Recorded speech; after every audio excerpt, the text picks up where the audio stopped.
So firstly, what's your name and where did you grow My name's Caris and I grew up in Cornwall, up? all different parts of Cornwall though, moved around quite a lot. So my name's Terry and I work for Cornwall College and I live in Cornwall, but I grew up in Hertfordshire, which is just on the outskirts of London.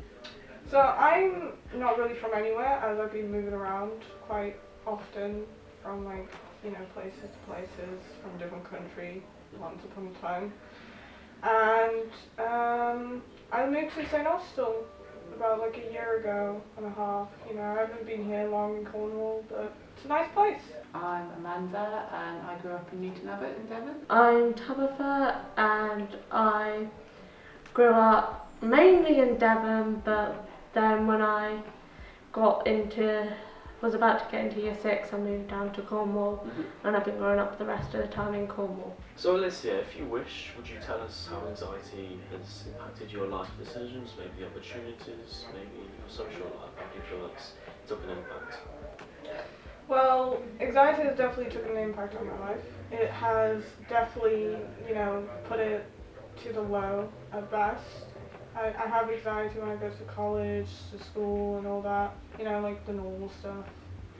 It definitely does happen every day, but it's not it doesn't make me stop going to school. No. Basically. So I had anxiety when I was younger, so teenagery kind of when I was a teenager. And I think it got quite bad that it would go to panic attacks and stuff. Yeah. So it used to impact by preventing me from going into crowded places, thinking that people was looking at me, being able to go for job interviews and stuff like that, or being around lots of people. Yeah. There's definitely a general kind of anxiety approach. It just is always a thing that's with you. So kind of just there's two people and that anxiety is one and you're another, and it just kind of follows you around, and some days it can become really loud and too much and stop you from doing things, and other times it just kind of walks alongside you. So yeah. Well, I think we all get put in situations that can make us anxious, and how you are in yourself can have a great significance on how you respond to them. And it can be silly little things like a job interview or a driving test, or then it could be life challenges that are making you anxious. And I think it's recognising that and knowing that it's not going to be forever, and celebrating your small wins when you have achieved something, stepping through the door and doing it anyway, even though you don't want to, is really important. I feel anxiety has impacted my life in a lot of different ways. I've been mainly my anxiety gets really bad when I've got to go and do something by myself, because I'm always used to having people helping me all the time. So how would you say are there any methods or ways of thinking, people, hobbies, or any activities that you go to help your anxiety at all? So I don't really have anxiety now, but when I was younger it was quite a lot of understanding that it was a psychological process in my head. So it was if I was getting the effects of sweaty palm, feeling the sweats and stuff, it was actually pushing myself to be able to go into those places and understanding that anxiety was a fear. So if I started to feel anxious, I might have I still wear it now, a hair bubble on my hand, so a twanging of a hair bubble to ground me, or just doing breathing techniques and stuff, and actually realising that it was safe to be around where I was. I think first of all learning what anxiety is for you and how it presents for you, and externalising that so that it doesn't feel like it's consumed your whole body and that it's taken over you, but actually that it is just something that's with you. And then you can kind of acknowledge it and be like, oh hey, it's you again, we're going to do this together, rather than you're going to be in charge. But also grounding techniques, I think, and just kind of trying to be in the moment and kind of knowing that actually nothing really bad is going to happen. Remembering that you've probably been in a similar situation before, and thinking back to that and knowing kind of it's okay. that it's alright and it'll pass. It will pass, it won't last forever.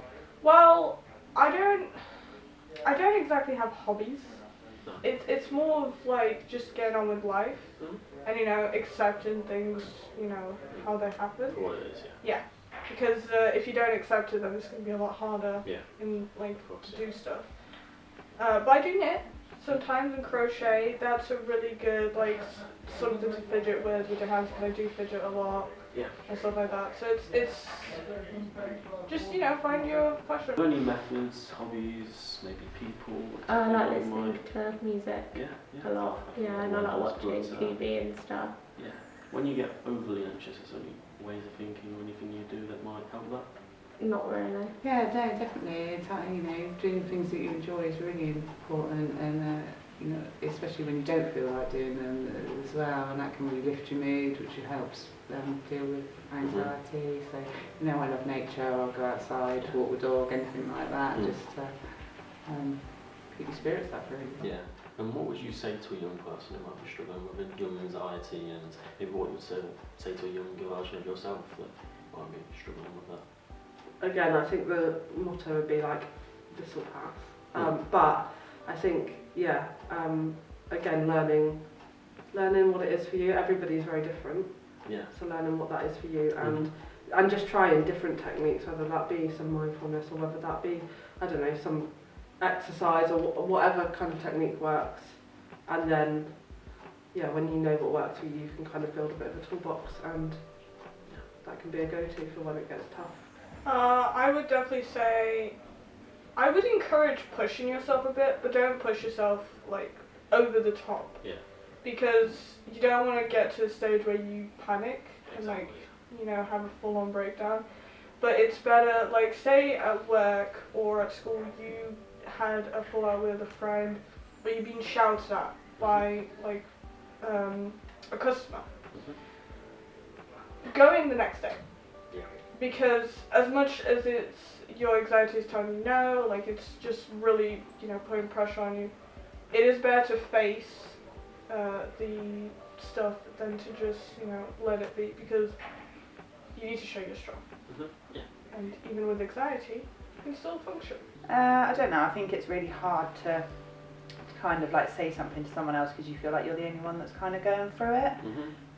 But actually, like, anxiety is quite common in a lot of people, so talking about it and expressing, sometimes you can't really find the words to say how you're feeling, so it might be worth kind of like reading up about the different feelings or the emotions or the things that are going on in your body, and like identifying that that's what that is, and then talking about that. What advice I have for young people struggling with anxiety is, if you are struggling with anxiety, try your methods of calming you down first, and if they don't work, go and talk to someone. There's lots of people you can talk to, like your parents, your teachers, your learning support people.